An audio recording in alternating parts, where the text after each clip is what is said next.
Thank you. It's a real pleasure to be here at Theorizing the Web aboard the Starship Enterprise, or maybe it's Discovery. What's the name of the ship from 2001? Discovery. My name is Michael Connor. I'm artistic director of Rhizome, and it's my great pleasure to be your moderator today for Hack the Planet, or should I say, Hack the Planet! We have some great papers coming up dealing with different topics, touching on open source communities and blockchain politics and those sorts of things. So before we get started, just a couple of things. Each of the presenters are going to present for 12 minutes, and then after that we'll have a short time for Q&A. Please take advantage of the hashtag, and that's TTW16 and then C1. Very catchy hashtags, but at least they're specific.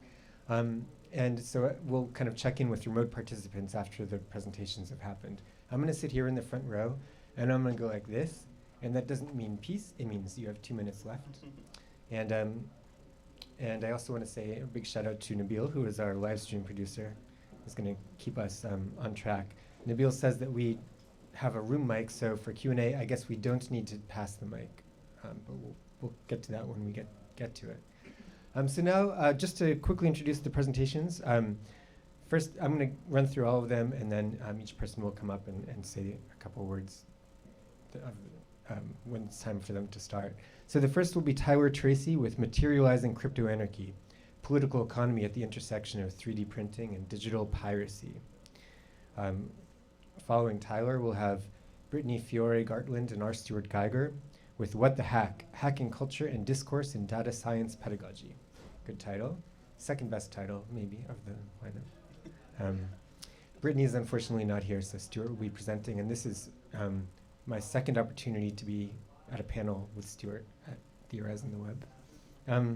Laura and Norén will present Quitting Toxic Open Source Communities, Towards a Theory of Disengagement Among Regular Open Source Contributors.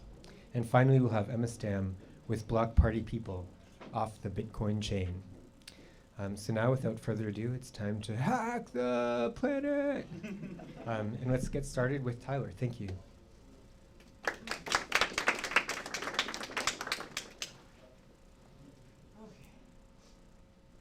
Well, I'm really excited to be here and to inaugurate this panel discussion. If I can find my PowerPoint presentation.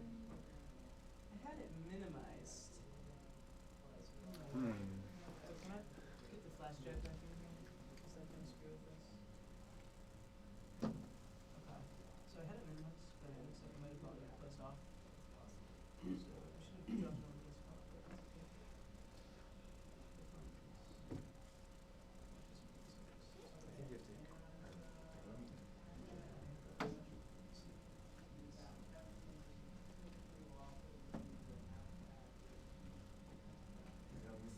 Yes. Yeah, it's the one over to the left there. Yes. Okay.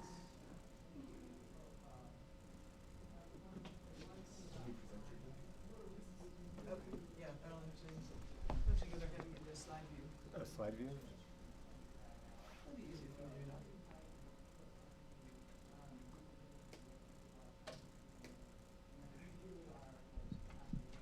Well, hello everybody. My name is Tyler. I'm really excited to be here and a little bit nervous. I'm going to be honest about that. I'm going to talk today about the descriptive vocabulary of crypto-anarchy and its relevance for understanding political economic dynamics at the intersection of 3D printing and digital piracy. Tyler, Yeah. maybe take the microphone off the stand if you want to move around. Okay, sure. I'll try and be more or less sedentary, but... I'm just saying to speak into Can't it. hear you in the back is what he's saying. Oh, perfect. Thanks for the translation. Perfect. Is this better? Oh my goodness, I can hear myself. I'm monitored. So, I want to start off with a quote here from Timothy C. May's Crypto-Anarchist Manifesto. Just as a seemingly minor invention like barbed wire made possible the fencing off of vast ranches and farms, thus altering forever the concepts of land and property rights in the frontier West, so too will the seemingly minor discovery out of an arcane branch of mathematics, cryptography, come to be the wire clippers which dismantle the barbed wire around intellectual property. To contextualize crypto-anarchism, we have to start off by talking about the cypherpunks. This was a group of programmers and cyber-libertarians who were active in the late 80s, discussing coding and disseminating encryption online. And cryptography here refers to the writing and solving of codes and ciphers to enable secure communications between senders and recipients. Timothy C. May was a seminal cypherpunk and sort of the informal spokesperson for the group, and he coined the term crypto-anarchism to summarize the group's ideology. Anarchy here is used in a sort of morphological sense as without head, and doesn't really refer strictly to like Kropotkin or Goldman or the anarchist canon. So I identify two senses of crypto-anarchy at use in May's writing, and these are going to be really helpful as heuristic devices. The first is as a technical structure, and we're referring here to decentralized networking environment where nodes, computers, or individuals employ cryptographic tools to communicate anonymously. Darknets are a good example of this, but we will look at some more on the next slide. May is also using crypto-anarchy to refer to a socio-technological complex that embodies the interactional spaces, toolkits, capacities, values, and identities entailing from these networks. Restricted access websites on darknets, public key encryption, tax evasion, privacy and volunteerism, pseudonymity. These are the sorts of things that crypto-anarchy is engaging with. So to exemplify crypto-anarchy here and look at some really direct correspondences to May's definition, we've got darknets. Onionland comes to mind. This is the darknet that runs on the Tor browser. Silk Road is a good example of a DNM or a crypto market. This was shut down a few years ago, but others like Black Market Reloaded are still operating. Cryptocurrencies like Bitcoin, which I'm going to defer to the presenter who will be talking more in depth about that. And then independent media platforms, WikiLeaks is the big name in this camp. These are good examples of crypto-anarchies that correspond really directly to May's definition. But to precipitate crypto-anarchy, it's important to look at some baseline conditions that are always present. A decentralized social environment. For the cypherpunks, this was the early internet. The capacity for strong anonymity, unbreakable crypto, and a perceived cost to surveillance. This could be principled, as with the violation of privacy or opposition to the censorship of free speech.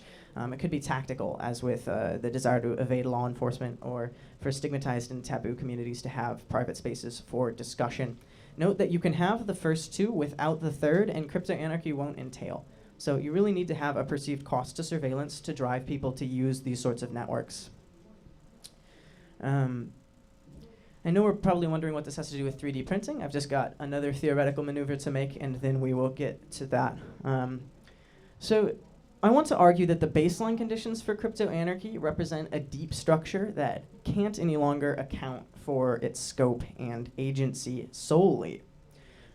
So to borrow a term from linguistics here, deep structure, and to reify this schema, I want to consider the evolution of illicit file sharing on the internet. So in the days of the early internet, in the early 90s, you had peers trading files, or FTP, directly over peer-to-peer networks, using strong anonymity. But soon, massification replaced the need for blanket anonymity. Think Napster here. There were so many people on the networks torrenting and pirating media that law enforcement couldn't regulate. So while key players still needed strong anonymity, most users did not. Centralization was introduced into these networks to efficiently manage data. Websites like the Pirate Bay and ISOHunt really embody this, this trend. And the role of encryption evolved with new protocols. Specifically, it was sort of internalized. So if you're using a protocol like BitTorrent to pirate media online, you might not realize that you're working directly with cryptography because it's internal to the protocol structure. Let's compare this back to May's framework for crypto-anarchy, and we can see that whereas darknets and Bitcoin look a lot like crypto-anarchy, it's harder to see how illicit file sharing pertains. This is a really important maneuver to make before we can talk about 3D printing, because I'm going to argue that the intersection of 3D printing and digital piracy represents something that's more superficial to the deep structure, but still can be described as a modality of crypto-anarchy. So digital piracy meet 3D printing. To make explicit some terms I'm using here, digital piracy is the distribution via computers of copyright or patented data objects without the lawful owner's consent. 3D printing is the construction of an item additively. This means from the ground up, and you do this by extruding or manipulating stock materials, usually plastics or soft metals. And physibles are digital files that act as blueprints to be uploaded to a 3D printer. Really important to note here is that anyone who pirates digital media can already pirate physibles. The infrastructure is already in place, and websites like the Pirate Bay index physibles with their own category. The main restriction, in fact, is not infrastructural, it's technological. So today's 3D printers manufacture solid, architecturally simple objects like replacement parts, appliance casings, and certain medical devices. My exhibit A is fabricating prostheses. Over the past summer, I had the opportunity to meet an individual who was 17 years old, amateur inventor, and had saved up enough money working odd jobs to buy their own 3D printer. They were using this to fabricate a prosthesis for their niece. So prosthetics are a good example of something that can be prohibitively expensive to buy from a corporate manufacturer, but is actually pretty easy to 3D print. And their game plan here was to take a prototype that the family already owned, scan it using a 3D scanner, which works kind of like the scanner on your traditional printer. It's almost that easy. And then scale as the niece grew and as the prostheses wore out, and reprint at the cost of raw materials. So obviously saving the family a lot of money over time. And this segues into materializing crypto-anarchy. So this slide is sort of like a choose-your-own-adventure crypto-anarchy, and we can imagine playing off the anecdote that I just told. There's a number of ways to create a physible, but one is to scan an object directly with a 3D scanner. There's a number of ways to distribute them. We could collect them in data havens like Freenet, or we could index them on piracy platforms like the Pirate Bay. As far as materializing physibles, we could print them at home, like the individual I just told you about, or we could do it in community workshops, makerspaces, hack labs, tool libraries. And the paths that you might take through this slide are what I refer to kind of opaquely as crypto-anarchic fabricative networks, or CAFNs. These are the socio-technological trajectories through which illicit data objects are populated, disseminated, and materialized. And it's important to note here that CAFNs recollect the deep structure of virtual crypto-anarchies. We still have a decentralized networking environment, either in your makerspace community or on the internet. There's still the capacity for strong anonymity, and there's still a perceived cost to surveillance. In fact, Disney has about 7 cases of litigation against 3D pirates going out right now, because apparently its toy figurines are really easy to rip off. So, sorry, Disney. This brings us towards a political economics of crypto-anarchy. As CAFNs proliferate, we can expect a few things. Centralized producers of goods in affected industries will have to adapt and enforce their intellectual property rights. If this runs analogously to the record industry, we could expect digital rights management for physibles, and molecular signatures and watermarks for authenticating finished products. Of course, as we saw with the prostheses, prohibitively expensive goods will be produced at the cost of raw materials. Labor value here is mechanized through the 3D printer, so raw materials are the main consideration. Censorship of certain objects will be impossible. Just like you can't censor digital files in these networks, you can't censor physibles. This kind of harkens back to a cypherpunk debate between whether or not crypto-anarchy would look like anarcho-capitalism or some sort of quasi-socialism. And I think that this binary is a little reductive. The truth is probably that CAFNs will likely challenge and reproduce elements of the economic paradigms in which they're embedded. So a few cautionary notes. These are not a cure-all. For one thing, unsavory devices will be printed, like bomb parts and weapons. Of course, these are already printable on the ClearNet. Technical expertise, ability, and minimum entrance costs will prevent equal participation. The CompSec and makerspaces tend to be mostly male and white. And obviously, you've got to have access to a computer. You've got to be able to have access to a 3D printer. In my hometown of Minneapolis, runs about $55 a month for a makerspace membership. So there is some minimum entrance to consider. Some capitalistic enterprises will benefit. Of course, 3D printing suppliers. You can't 3D print a 3D printer, at least not yet. and luxury brands who manage to sell the real thing. There's still some aesthetic value to an original as opposed to a counterfeit. 3D printable materials will have an environmental footprint. Most of them at this point are plastics, and the recyclation processes haven't caught up with the technology. So in conclusion, I argue that CAFNs suggest new methods for a number of things: activism and hacktivism, corporate sabotage, counterfeiting, evading censorship, and even DIY making and craft projects.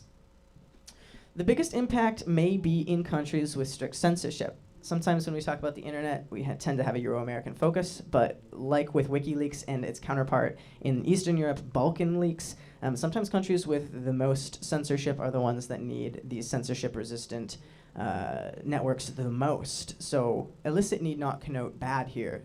States as well as corporate hegemonies may prevent people from getting items that crypto-anarchies will allow them to access. And of course, 3D printing technologies are still embryonic. Talking about 3D printing today is kind of like Timothy May talking about cryptographic tools in the late 80s. We don't know exactly where they're going to go, but I bet we'll be surprised. Then finally, I want to leave you with the final line from the Crypto-Anarchist Manifesto. Arise, you have nothing to lose but your barbed wire fences. So thank you.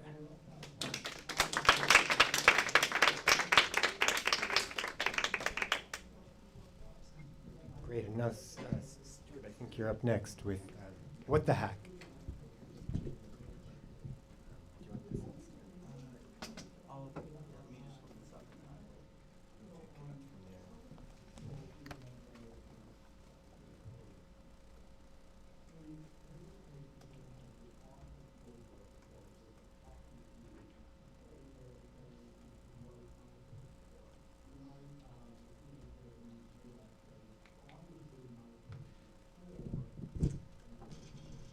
Hi everybody, I'm Stuart Geiger, and I am and my co-author and lead author on this paper, Brittany Fiore-Gartland, unfortunately wasn't able to make it, and so I am presenting sort of on our behalf. And we are presenting the title of our project is What the Hack? Hacking Culture and Discourse in Data Science Pedagogy. And someone asked me a question about this title and asked, well, do you mean people who are committing acts of hacking, they're hacking culture and they're hacking discourse with data science, or are you talking about the hacking, you're talking about the cultures of hacking and the discourses of hacking? And my response is, isn't it interesting that that same word can be used in multiple contexts? And that's one of the things that I'm going to be talking about today. Now, the project that we are in is part of a collaboration with a bunch of people who are ethnographers in institutes of data science. I'm an ethnographer embedded in the Berkeley Institute for Data Science. Also part of my group is Charlotte Cabas, who is another of my colleagues at Berkeley at BIDS. Laura Norén is also a ethnographer embedded in the NYU Center for Data Science, and Brittany is at the University of Washington's eScience Institute. And we're all trying to understand what exactly is this data science phenomenon, like what's going on and how is it specifically being introduced into universities. And this is a project, if you want to know, is sort of funded by the Moore Foundation and the Sloan Foundation, which is also sort of interested in the role of data science and how it's sort of rising in the university. And we've been taking a very ethnographic approach to understanding what data science is.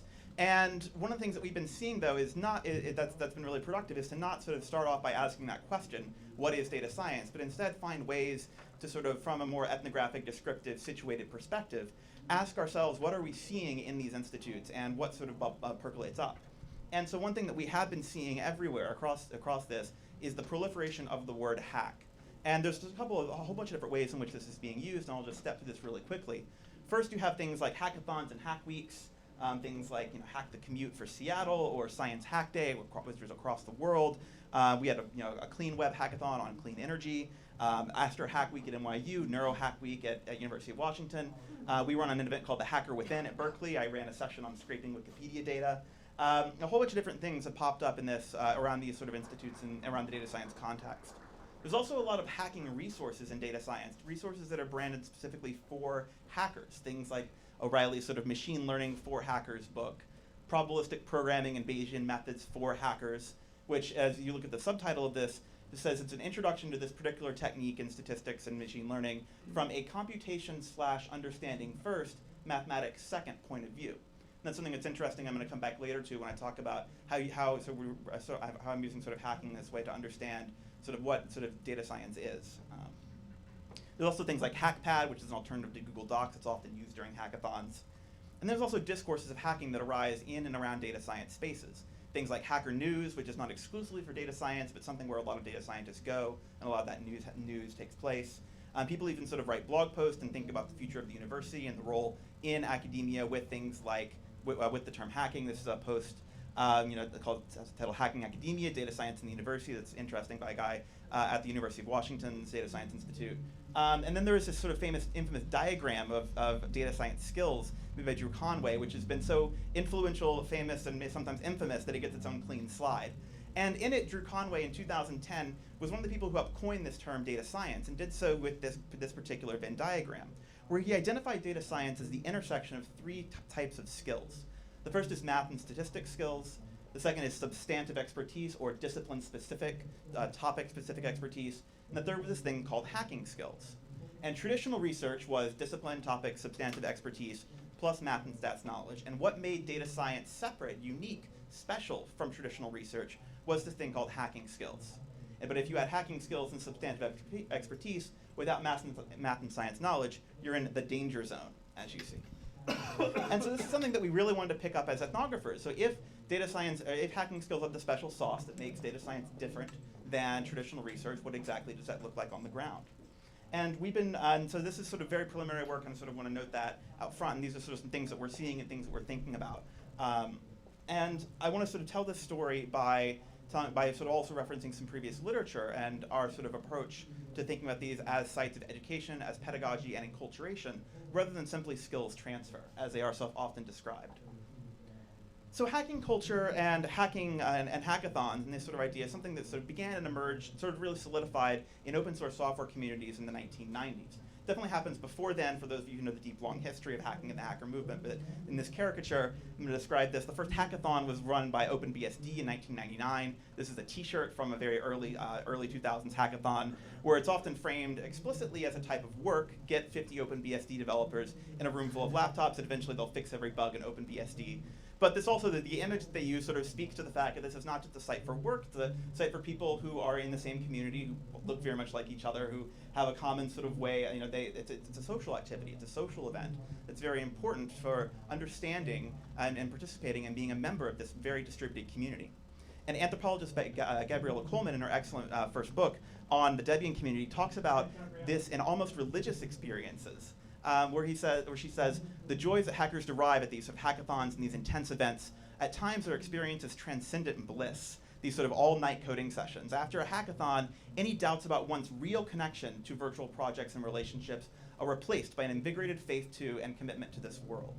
And so in this way, so we're seeing sort of hacking events and hacking culture, hackathons and these related sort of processes as sort of forms of membership, ways that people get enculturated into a particular community of practice.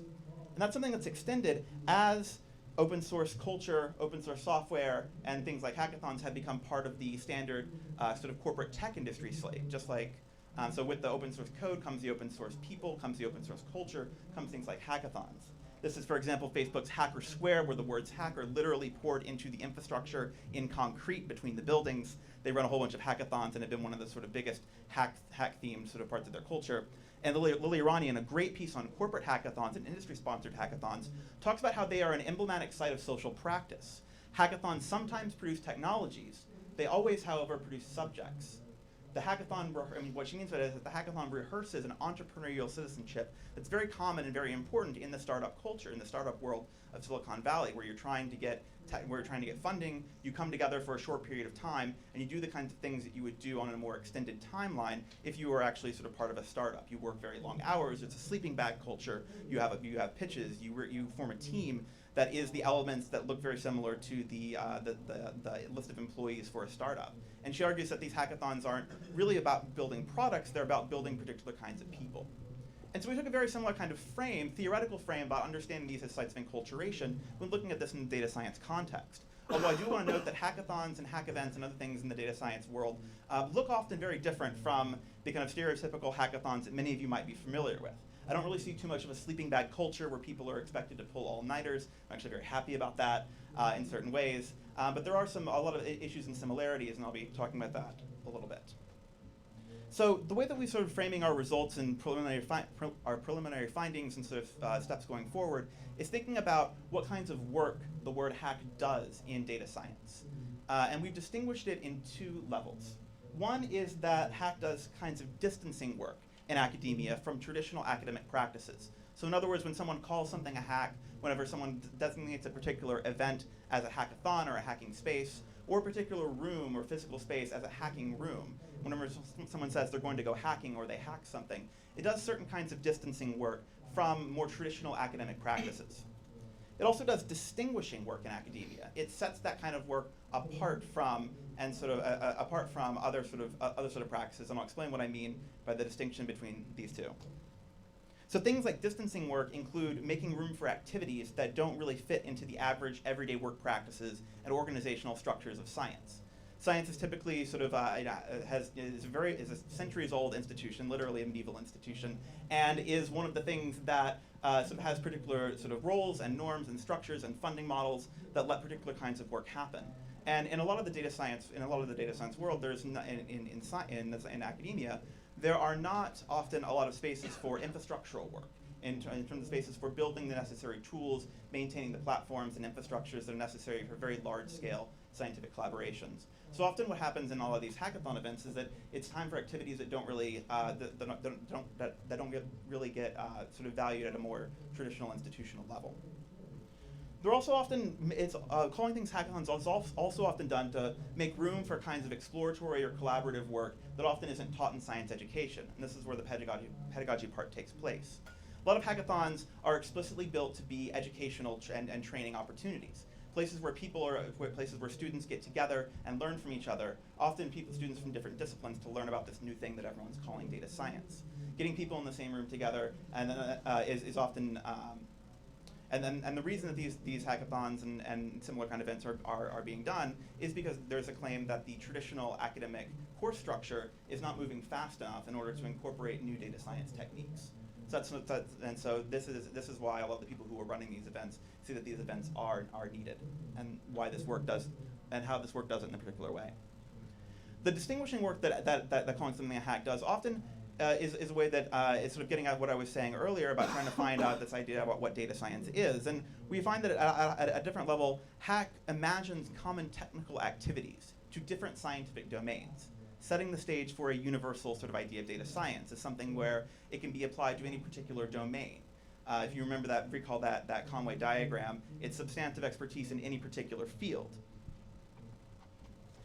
And then it also sort of signals the presence of an expert technical culture, which is something that I've been thinking about a lot, and a lot of the data scientists also in my field sites, in our field sites, are also thinking about a lot. The word hack is something that's not exactly the most inclusive term. It often turns, for a lot of people, it sort of doesn't really bring to mind the kind of community that they're used to thinking about. And so we're thinking about sort of, a lot of people have been experimenting with alternative terms and other aspects like that. And I just want to sort of go, I realize I did not budget my time wisely, so I have a whole bunch of quotes that sort of make a lot of these points, and I'll sort of, I won't sort of rush through them, but I'll give just a few. One of the things for hack is distancing. One of the things that one of our hackathon organizers we interviewed sort of said that whenever he does these things, he explicitly says, don't work on what you would work on during the week. Find something else to work on, and maybe you'll learn something. Like try to pick up a tool that you've never used or something. The idea is that the traditional academic structure supports certain kinds of work very well, and so hackathons are the kind of things that you couldn't normally do in your workday. That's why there's sort of a special event that's created. And then sort of for hack is distancing, we also asked a lot of people at a hackathon, well, what actually is a hack? And the answers that they came with also often had these ideas about exploratory work, or sort of work that sort of might not be things that you would put into a paper, but are still important to do. Often as sort of rapid collaboration. So doing something typically involving computer programming quickly, often as in a rushed or makeshift fashion. And then finally for this quote about sort of imagining common technical problems and activities to all of science, we had a hackathon organizer who told us, I think there's something that happens when you put people together from different disciplines. Suddenly we can abstract away what are common pipelines, common steps. That's real. That's a very serious issue. What are processes and how we're going to share between the fields? Someone else also told me the story of a hacker priest, someone who was an ex-scientist, an excellent hacker, who then left for the ministry, but still did all the kinds of things with sort of wrote all their sermons in sort of scientific markdown language, used sort of GitHub to do it, automated the creation of their bulletin. And so the idea is that it's not even universal to science, but universal to potentially all kinds of activities. And I want to conclude by showing this slide from an anonymous Code for Lib presentation about sort of things about diversity and inclusion, where they at NCSU, they sort of changed the name of what they called the exact same event. Creative coding workshop was 70% female, over 50% humanities and design. A creative coding hackathon with 90% male, 80% computer science. A creative coding lunch group was 50-50. Now they noted that this was not a controlled experiment, but something that we've been thinking about a lot, about how to sort of think about this in terms of hacking culture and discourse. Thank you very much.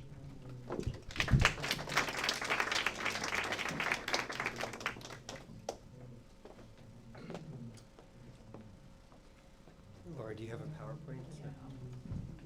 Okay. Whoa. Next is Norén Quitting toxic open source communities towards a theory of disengagement among regular open source contributors. That's really all I have to contribute to the introduction of your presentation, but I see you have it open there, so. Oh, do you have it open? So far we have themes emerging around the ways in which these different kinds of technical processes or collaborative technical processes produce different kinds of subjectivities and socialities. And we're not so much hacking the planet in order to solve the problems of the planet, but more in terms of like creating different social arrangements around it. So that's sort of an interesting common thread that's beginning to emerge. Another is that proprietary technologies such as Keynote can be frustrating. Really, you should have just hand-coded an HTML page with a list of links.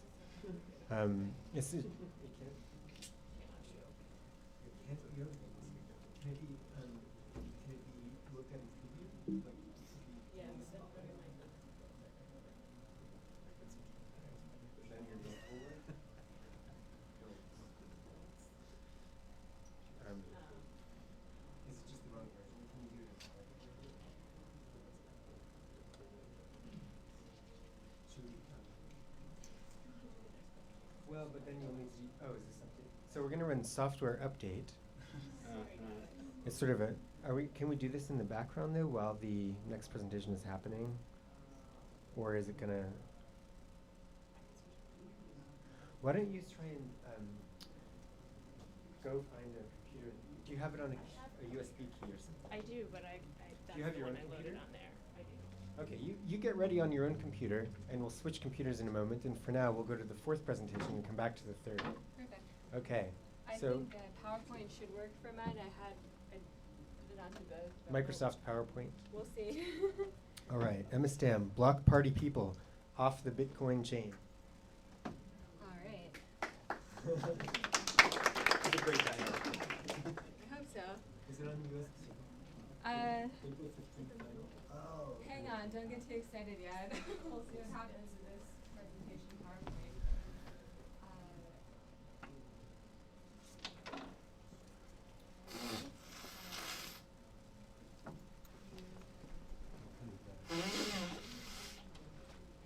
Does anyone know any good technology jokes? No. No? They never were. That's her. So I have it up here.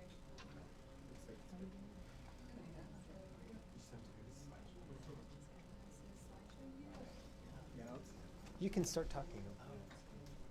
Here we go. All right, perfect. And I'm a little bit shorter. Hey, everybody. All right. Technical difficulties aside, this is a talk about blockchain technology. And I'm going to try to give as non-abstruse a definition and talk as I can dealing with this subject. I was introduced to the concept of blockchain technology this past fall, and though I didn't understand how it worked right off the bat, I took an interest in it anyway. I'm a long-standing advocate for open source, and blockchain is often described as distributed, decentralized, transparent, and peer-to-peer. All of these words were music to my open source loving ears, so I decided to learn more about it. I'm gonna try to grab the mic off. Great. Like many other researchers, my interest in blockchain tech has grown quite a lot very recently. As I've been educating myself about the technical particulars, I've come to realize that we need to talk about how it's being discussed in the media and the general message that we're sending about blockchain. I'd like to suggest that when it comes to the way we report on it, whether in tech industry publications or more general interest media outlets, there are a lot of social concerns that deserve to be brought to light. But before I get ahead of myself, what is a blockchain? I'm sure a lot of people here have heard of the term, but it still may seem a bit foreign or complicated. So I will first say a few words about what blockchain is not. Blockchain is not Bitcoin. It was developed in order to make Bitcoin possible, but the two should not be confused with one another. When people use the word blockchain, they may be referring to the specific blockchain that Bitcoin uses, or another blockchain. The Bitcoin blockchain is far from the only one. As for what it is, blockchain is a structure. At its core, it's just a tool for the transmission of data. This data can be in the form of a cryptocurrency token, like a Bitcoin, a text document, an audio file, pretty much anything that data can be. When a piece of data is entered onto a blockchain, all of the computers that are part of that blockchain's network validate the fact that it's there. This validation process happens using an algorithm that creates a piece of cryptographic information known as a hash or a proof of work.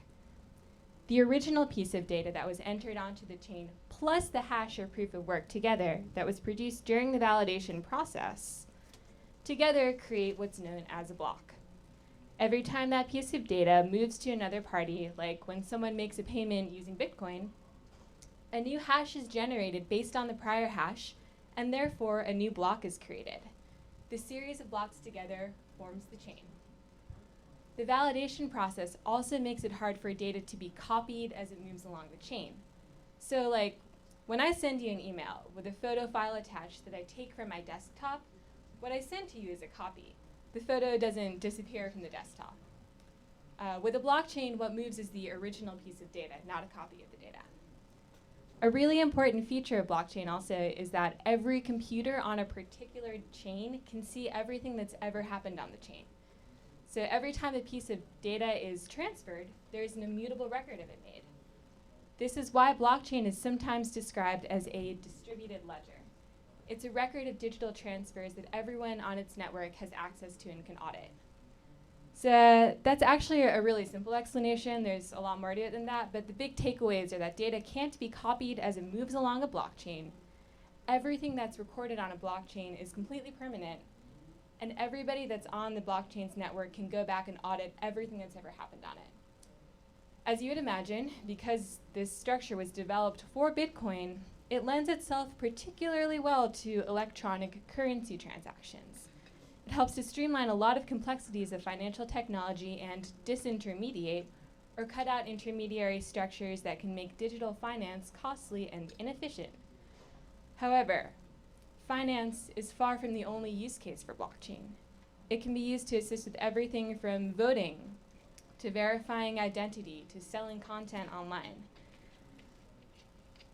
I will refrain from using the word disruptive, but the potential for blockchain is theoretically only limited by what can be accomplished over any digital network. So, even though blockchain technology has been around since at least 2008, when Satoshi Nakamoto first proposed Bitcoin, discussions of blockchain without Bitcoin have been infrequent until very recently. In the last year, there's been an explosion of interest in blockchain. Most of this interest has come from global banks and financial institutions who recognize its potential for financial technology.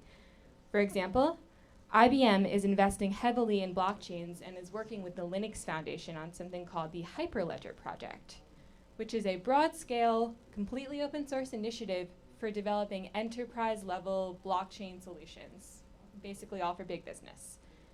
Companies investing in this include JP Morgan, Wells Fargo, Hitachi, and Intel, along with a number of VC-backed blockchain-specific startups. Most media attention on blockchain is geared toward this particular community. Indeed, internet technologies in their earliest stages have historically been reported on in terms that are designed to appeal to their developers and early adopters. In other words, those with a lot of professional power, money, and intellectual access. This is by its very nature a narrow group, particularly where early adoption is concerned. It entails a huge amount of financial power along with other forms of privilege. Of course, there are plenty of reasons to target specific audiences when writing about new technologies. One is comprehensibility. When a tool is in its earliest stages of development, layman's terms and easily understandable use cases have yet to materialize. As a general rule, the appropriate metaphors only emerge after this new tool has been out in the real world for a little while. But those interested in learning about new technologies in non-layman's terms, the ones who want to pore over dense, jargon-filled texts and abstraction-heavy descriptions, or just really keen to become part of the discussion when it's in its earliest phases, aren't always professionals, and they're not necessarily in the financial situation to become early adopters.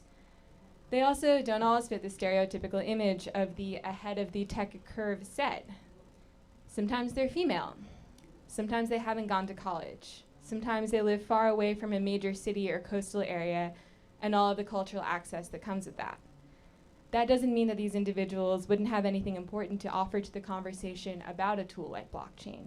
And in fact, they may be the very ones who can help ensure that it's developed in a way now so that it can benefit as many people as possible in the future. One of the ways in which the conversation around blockchain is being slanted toward a very particular mindset is the use of the word trustless. Blockchain is often called a trustless technology, or one that reduces the need for trust due to its technical protocol. I see some problems with this descriptor. It implies that trust is a bad thing, that more perfect systems, whether they be technical or governmental or what have you, eliminate the need for trust. But trust is our emotional connection to risk. And the way that we talk about trust says a lot about our relationships to the systems that we build, as well as to each other. I personally think that de-emphasizing the need for trust is misguided. But I also don't really think that blockchain should be called a trustless technology to begin with. Another way of talking about it would be to say that it can and should increase our sense of trust. For example, if you engineer a bridge in a way that makes it more safe for car traffic, and you explain to drivers how it works with as much detail as they may want, you have not created a trustless bridge. What you've created is a bridge that increases the driver's sense of trust in their own action of driving the car over it. Now, I think that this is a fitting analogy because, in a sense, blockchain can't raise your level of trust in other people, like what other people on the chain are doing with your data. Much in the same way that a safer bridge doesn't necessarily mean that other drivers on the road are going to act more responsibly. But the structure itself is more trustworthy. We can create systems that are more secure, in part because they're more open and we can understand how they work. This is kind of the soul and essence of open source. In the case of blockchain, it's more transparent than older structures that would be holding on to our data, like a bank or a closed source online network. We can see everything happening on it. So even though it's just a semantic distinction, the frequent reference to blockchain as a trustless technology smacks of a certain techno-utopianism, and it can leave people feeling really intimidated by it, I think. So it's one case in which the message being sent about blockchain, I think, should be re-examined. Also, there's a lot of attention being given to the argument that blockchain can't exist without Bitcoin, or that a financial incentive in general is necessary for people to keep making new blocks on the chain, to keep transferring data along it. I don't think that we should be encouraging this. On one hand, there are already billions of dollars being invested in blockchains that may not come to carry finance-related data. On another hand, it's new and experimental, so we shouldn't constrain our imagination about it. So I'm going to skip over some other sort of stuff. I've got 2 minutes here. It can be used for permanent messaging. I'm going to talk about some cooler applications of blockchain these last minutes. This is from an application that I have on my phone called Eternity Wall. People put messages onto it that can never be erased. So there's a lot of things that are random thoughts, blockchain politics. People think it's romantic to declare their love on a blockchain since the data can never be erased. I've also heard of blockchain applications for voting so that votes can all be audited. For disaster relief funding, which is historically a high-risk charitable donation case. Since it's more auditable, it's really great for that. Social media on a blockchain to authenticate your identity. Microfinance, because blockchains cut out the cost associated with digital transfers, so sending small amounts of money is actually much easier and more efficient on a blockchain. I personally think it would be great to do a WikiLeaks-style leaked document transfer system on a blockchain. It would be amazing for authenticating leaked documents. This is not a real thing. This is just an idea that I have. I hope the FBI isn't listening to me right now. But WikiChain, I think it'd be a cool idea.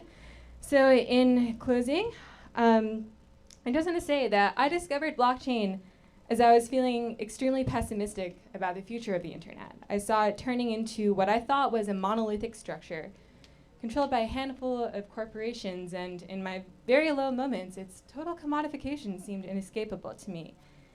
But if we're going to keep the internet as open and as awesome as possible, we really do need to address it, not just from a social, but also a technical perspective, to really get into the heart of the code itself. Blockchain offers a really great solution to a lot of its problems today. So for people who may not think of themselves as wanting to get in on something like this, I say that right now, while we're beginning to develop the standards for it, is the time for everybody in every community to look at it. All right, thanks.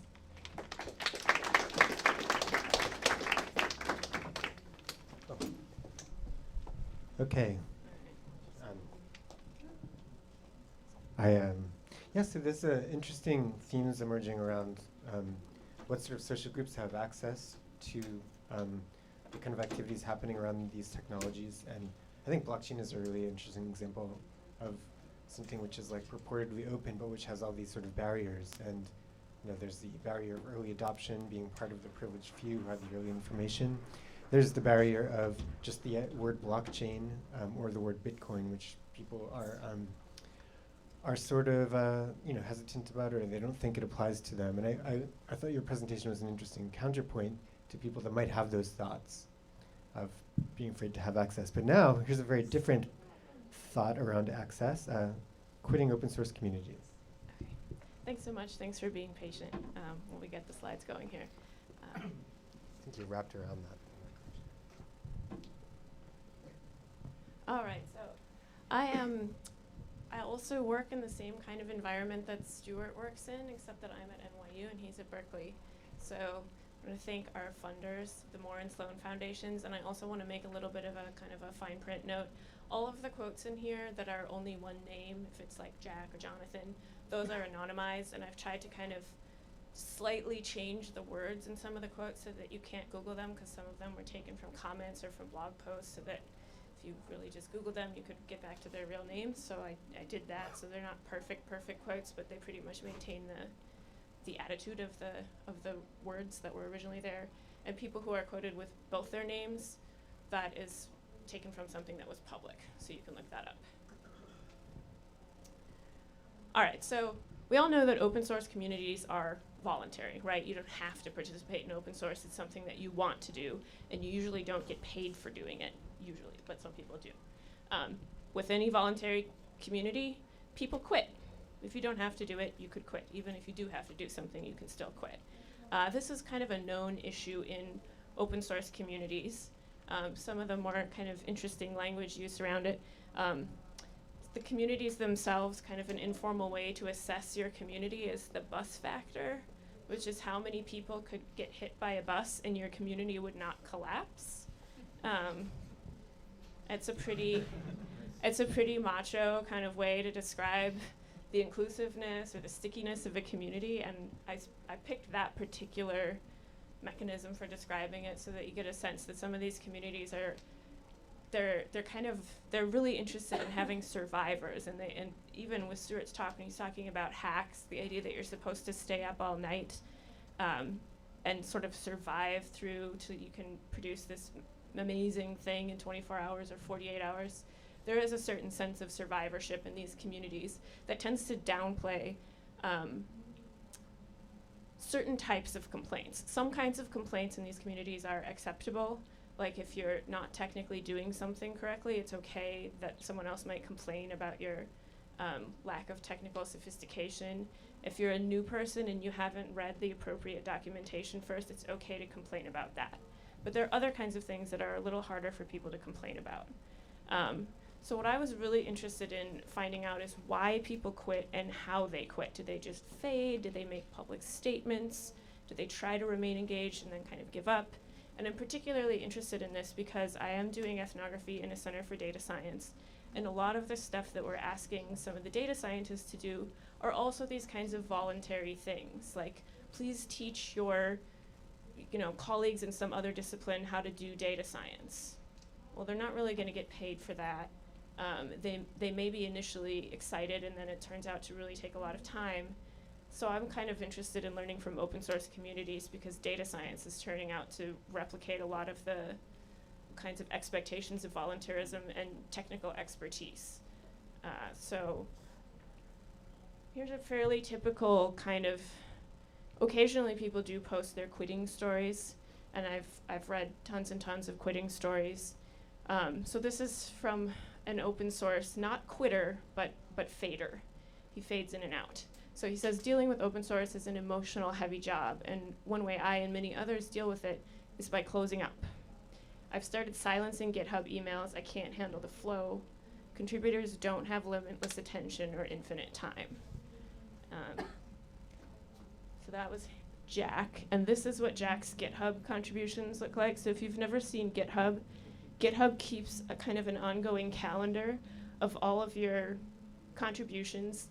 One contribution per day will get you this kind of light yellow or light green square, and then the darker it gets, the more contributions you were making that day. So this particular contributor is extremely active on GitHub.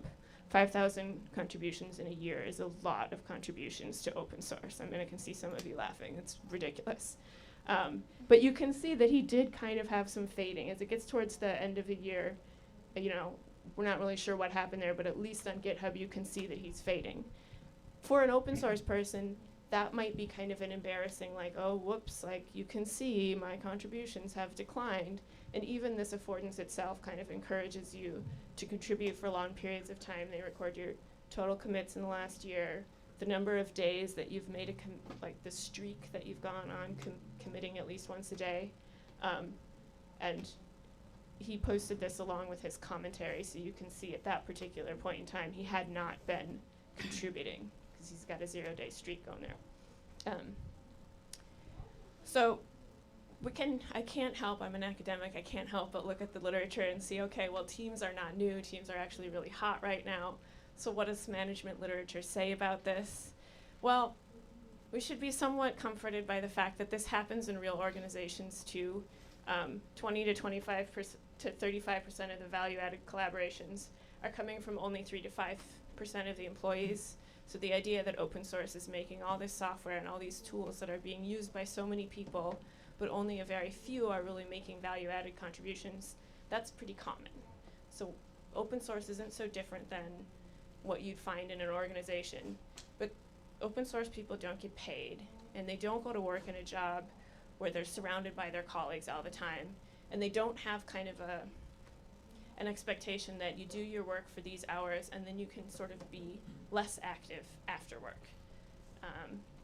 So some of the management literature is great, but the solutions that they tend to propose are things that are really hard to do in open source.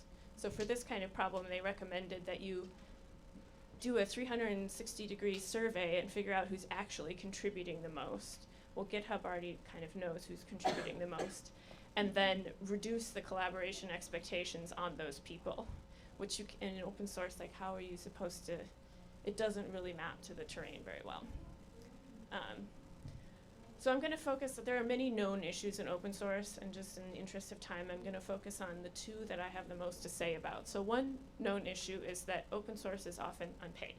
And this comes up as people are describing their fades or sort of rationalizing, I'm going to fade out now because I'm not being paid for this.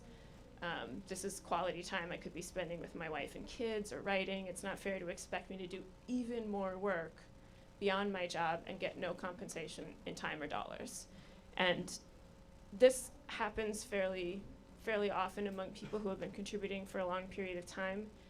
And one of the things I was seeing a lot is that as people's work-life open source balance starts to have more real constraints on the life side, like kids or a marriage, those are times when people start to kind of use this economic rationalization, often probably because it costs money to support kids and to do things like pay your mortgage. So they're all kind of related, and it seemed like this type of triangle, work-life, open source, was a problem the more you had in the life department, or the more you had in the work department. If you don't have a job, you just have life and open source.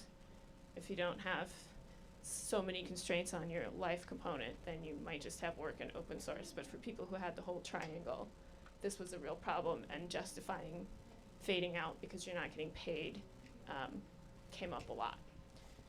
So we'll come back to that in a second. But getting paid isn't really the full story. Part of what I heard a lot was that the platforms for accepting requests to do something are always on, and they make it very, very easy for people to ask for help. Hey, can you have your package do this for me? Can you add it? Can you make this plugin work with your software? And people were aware that they've got emails for requests that are sitting there just piling up, and they're feeling guilty.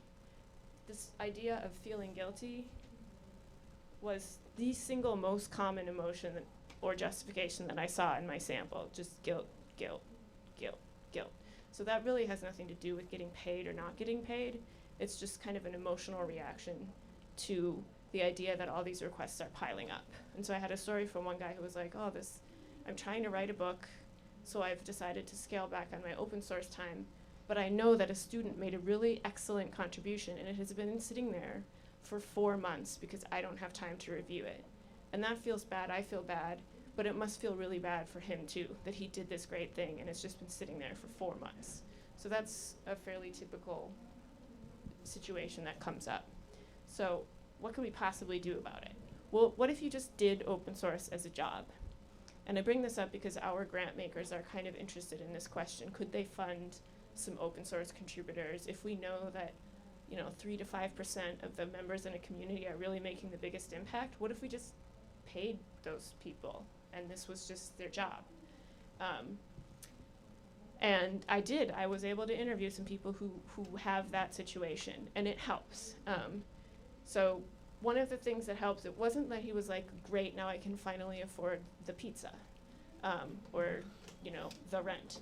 It was, now I just don't have to do this stuff after hours. And as he was interviewing with me, he said, I work on open source stuff on the weekends, and then he thought about it for a second, actually, it's not the first thing I do in the morning anymore. I usually start working on it when I come into the office. I feel it helps me get a much better balance. So yeah, maybe this is a solution, but I think short of our funders being interested in this, it's not that common to have someone be able to do true open source stuff. Maybe you could work on open source that's specifically related to your company, but this particular person was allowed to kind of do whatever in open source he would have done otherwise. So whatever is interesting to Jonathan is what was getting done in those communities. So that could help, but it seems really limited.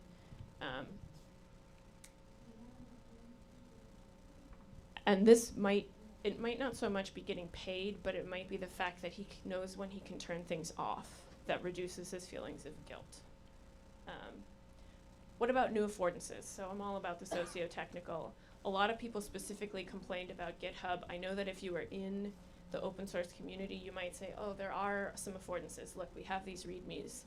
And then GitHub will just actually go ahead and distill your README into something nice to look at.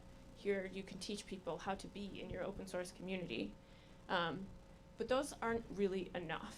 So kind of an emeritus Linux developer, Sarah Stone, has a great blog post on how to run open source communities.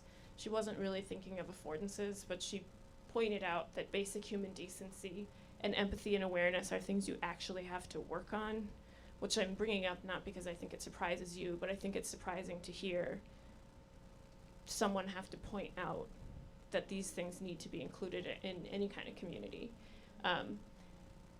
Because this is something I'm still working on, and I've heard this from elsewhere in our data science environment, that a lot of people are also concerned that there's no way to indicate gratitude, really. So you could see how many contributions people were making, but there's no way for someone to just say, man, that really helped me solve this huge problem I was having, or just that helped me a little bit. There's no real way to do that with these affordances, and that might help a lot to balance out the guilty feelings. There's also no affordances that recognize the patience of the requesters. Like, oh, hey, thanks for waiting. It's been 4 months, but we haven't forgotten about you. And the other thing that really seemed to come up as a problem in these situations that I'm still working on is synchronicity. So the 4-month thing is a problem, but if the student knew that, oh, well, I'm writing this book that you'll be able to read that will teach you way more than what I can sort of help you do or help one person do in my role as a developer, that might somehow help people understand what they're waiting for and reduce the feelings of anger, because you do get a lot of commenters who are simply just angry in open source communities. So this is ongoing work, and I'm going to use this as a moment. If you are a contributor to open source and you would like to talk to me about quitting or fading, I am definitely interested in talking to people about their experiences in open source around quitting and fading. And that's all I got.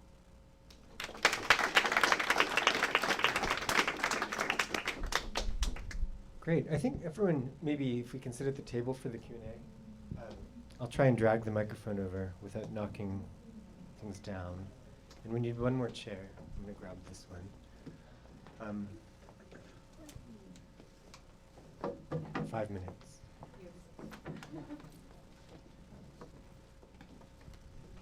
Would you give me my program? Thanks. So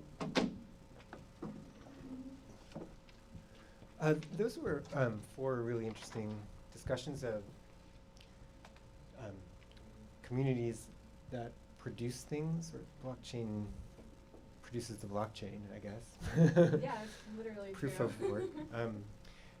Maybe let's start by going back to the first presentation, because I think that there was something in the presentation that I think one of the things you were kind of arguing, Tyler, was just there was a sense that like what differed most from the general model of a crypto-anarchic community, the May model with 3D printing, was the fact that material objects were produced.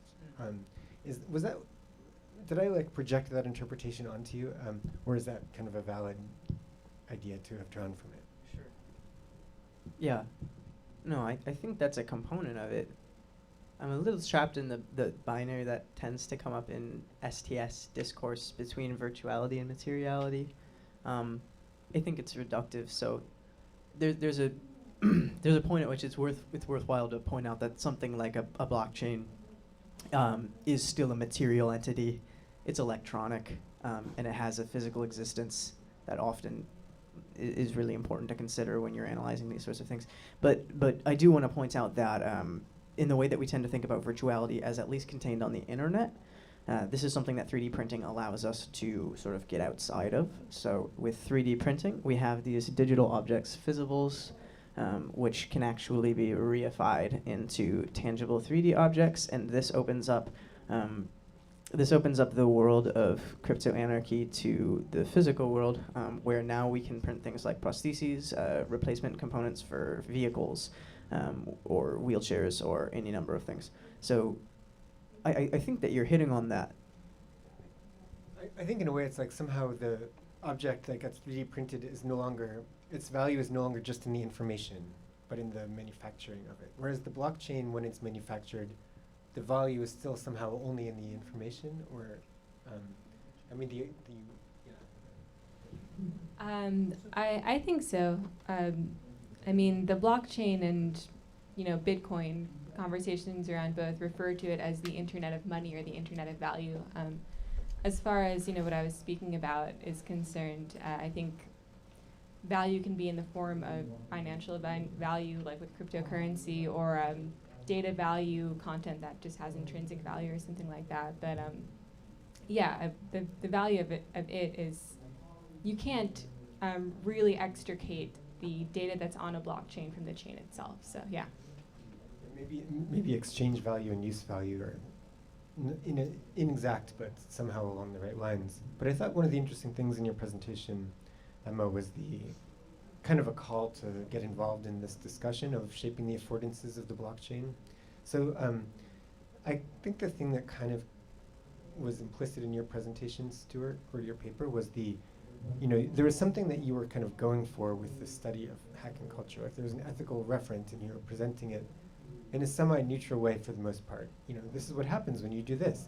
But I think that I'd like you to say, like, what is your goal for what hacking culture could produce in terms of a different kind of subjectivity or social formation than what we are getting from it now? Not hacker culture, but these hacks within the academic world. Yeah, I mean, I am an ethnographer and also very new to this field site. I started officially in January, and so I do sort of strive to be sort of very, very descriptive, especially at this stage. But I'm also a participant observer in this space as well. Like I help run the Hacker within someone else at our Data Science Institute. And I think that I guess my goal would be to, from a more ethical thing, I do see a lot of the creative, collaborative sort of potential of a lot of these things that are signified by hacking discourse and hacking culture. And I think open source software has produced a whole lot, and it coming more into academia is bringing a lot of benefits. I do think it's sort of what I concluded on, though, was like these issues of inclusion and diversity, or something that's really important to me, and also really important to a lot of the data scientists at Berkeley too, which is something I'm really happy about. And so I think a lot of us are sort of working together to sort of think about how do we sort of make data science into the kind of thing that is more inclusive than sort of computer science and other sort of things that are often closely associated with it. So as this discipline or as this field or whatever data science sort of is ontologically starts to become a thing, like how do we make it into the kind of inclusive practice that can include people from all across campus and people from various backgrounds will feel comfortable sort of joining and participating in this.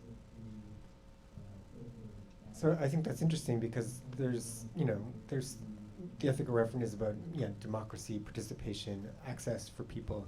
And I wanted to ask Laura if that sort of is different than the direction you're pushing things in by rewarding the most senior contributors to a community.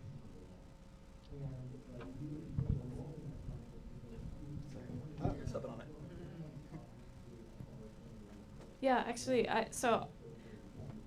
on Stuart's question of being inclusive, I'm a little bit worried that the people who get to be most included are the people who we then ask to do the most work. So I'm actually kind of responding a little bit to like, well, what happens if you set up an informal culture and then through that culture you expect certain types of contributions?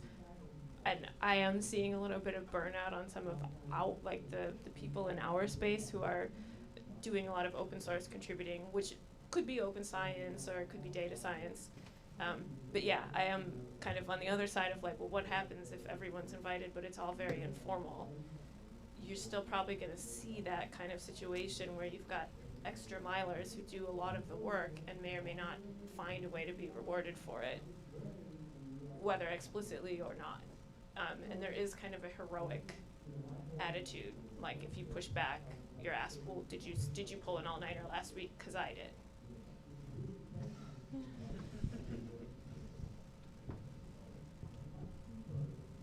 So hierarchy isn't exactly the enemy, and labor is a more important theme in that work.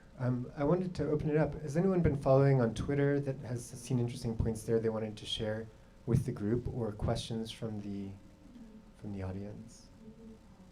I actually wanted to ask Laura if you thought of the link between addiction and what you're working on, because looking at that calendar, you just see like a certain percentage or like using, and then in a weird way it might make people with addictive personalities more hireable in that area. So I didn't go at it directly from addiction, but I did go at it from like, well, is there something about a personality that would, like a type of person who gets a lot of benefit from being altruistic would then also get kind of burnt out because they're looking for that type of, like, okay, hey, I did this great stuff, and now I'm looking for like the thanks, and I don't get it. And when I brought that up in interviews, it was very unpopular. The people do not want to talk about that, although like 3 or 4 questions later, they might say something like, oh, and by the way, I don't think I could do any of this work without, you know, the drugs I take for the mental health issues that I have. So I don't, you know, I'm working on that, but it's a little bit, it's really touchy, and it's hard to get to the bottom of that.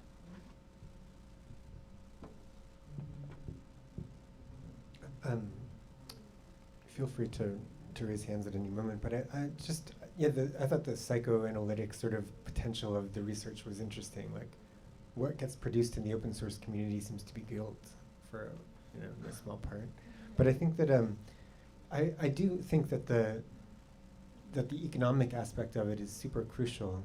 I thought that could be a good moment to bring it back to you, because in a way you're arguing for financial compensation for something that now exists as a non-remunerated practice for the most part, whereas you are arguing for the removal of an economic incentive from the proof of work that blockchain requires as a basis for the whole community. How do you see that working? You know, doesn't it just lead to similar kinds of issues of people, you know, shouldering too much of a burden in order to keep the whole thing running? I think it'll be interesting to see as blockchain moves forward. Right now, with blockchain applications that are out there being tested, you don't necessarily need to actually really do work to create a new block. You know, sending a message like the ones that I showed that will create a new block. But then, in the long run, all of this will have to be funded in some way. So it may come to be that most of what happens on a blockchain to create them is somehow related to financial transactions. Or that, for example, on that messaging app that I showed you guys, in order to become anonymous on that application, you actually have to spend money. So I haven't used it very much because then all my information gets out there. So those are crucial issues. But again, it's a little bit too early to see how that'll play out. We're right at the end, so one last question or point, or I guess question. I'm supposed to ask you to phrase things as questions, not as my research is about. Any last points?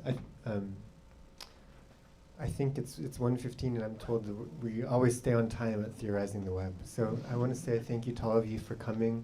Thanks especially to my wife Ava for coming. Hi. And thank you to our esteemed panelists.